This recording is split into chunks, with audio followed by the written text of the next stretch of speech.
নেত্রকোনার দুর্গাপুরে পাহাড়ি নদী সোমেশ্বরী প্রায় এক যুগের বেশি সময় অবৈধ বাংলা ড্রেজারে বালু উত্তোলন নদীটি অস্তিত্ব হারাতে বসেছিল।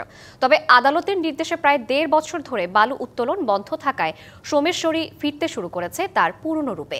মহাশোল সহ নানা দেশীয় মাছের আবাস সোমেশ্বরীর তীর এখন আগের মতোই শৌখিন সহ পেশাজীবী মাছ শিকারীদের পদচারণায় মুখরিত।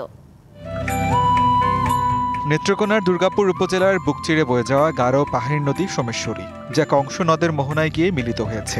একসময় খরস্রোতা সোমেশ্বরীতে ছিল মহাশোল সহ দেশীয় সব প্রজাতির মাছের আবাস, ছিল নানান প্রাণবৈচিত্র্যের আধার। কিন্তু প্রায় এক যুগের বেশি সময় সোমেশ্বরী নদীর বিভিন্ন স্থানে শত শত অবৈধ বাংলা ড্রেজার মেশিনে বালু উত্তোলন করা হয়।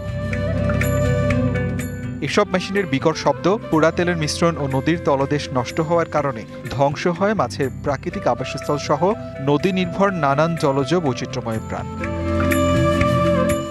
নায়াসিনামাইড ও স্যালিসাইলিক সমৃদ্ধ লিলি ফেস ওয়াশ, যা ফেসের ডেড স্কিন সেল দূর করে দেয় দ্বিগুণ ফাস্টার ব্রাইটেনিং। উচ্চ আদালতের আদেশে গত ১.৫ বছর ধরে বালু উত্তোলন বন্ধ থাকায় নদীতে আবারও ফিরে এসেছে মাছ ও জলজ প্রাণের স্বাভাবিক পরিবেশ। এই বালুঘাটা বন্ধ থাকার ফলে প্রচুর পরিমাণে দেশি মাছ পাওয়া যেতেছে।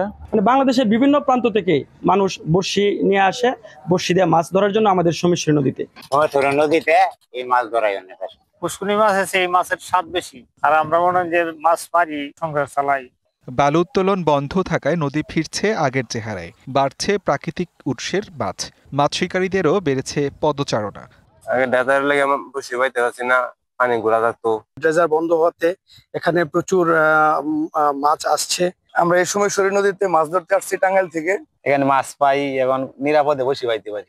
মাছের প্রজনন বৃদ্ধি, পানির স্বাভাবিক প্রবাহ সহ নদীর প্রাণ রক্ষায় প্রয়োজনীয় উদ্যোগ নেওয়া হয়েছে বলে জানান উপজেলা নির্বাহী কর্মকর্তা।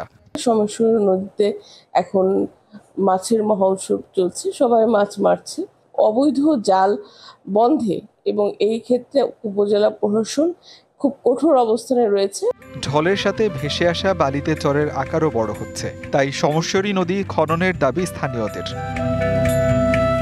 DVC news desk.